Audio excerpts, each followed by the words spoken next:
Je lampička, vlastně, která je od Senkoru. Tady můžete vidět, počkat, že vlastně takhle si dávám intenzitu světla. A takhle si ho zase zvyšuju.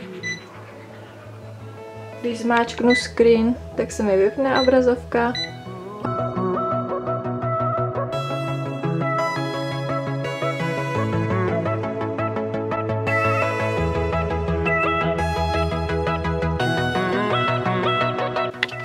Nikdy bych neřekla, že mi terárko bude ladit s barvou pokoje, když jsem ho původně zařizovala.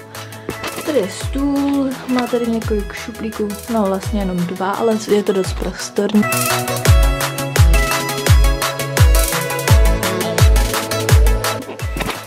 Tady mám tyhle fotky, knížky.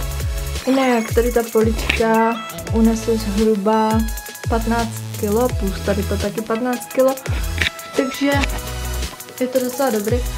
Dala jsem tam anduláka, tady ta unese asi nějakých, dejme tomu,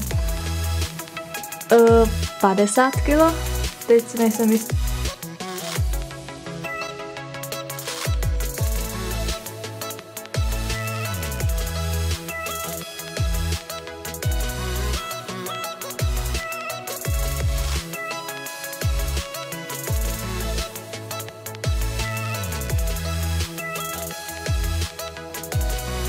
No a jinak tady mám postel, která je na systém toho, že tady zaberete a když zaberete, tak se vám tady udělá takový úložný prostor, do kterého vlastně dáváte peřiny a můžete se tam schovávat, že hrajete slepou bábu.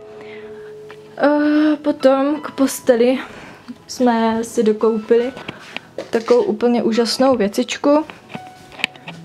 Sice dražší věcičku, ale je to fakt fajn.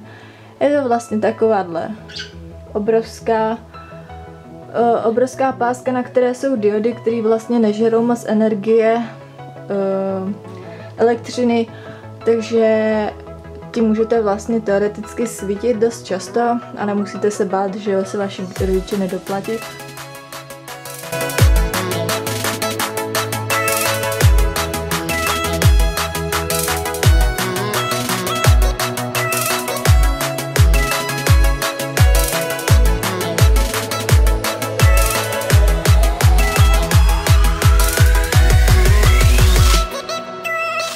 Tady mám mega skříň a vy mě můžete vidět fotograf, jak nechceš.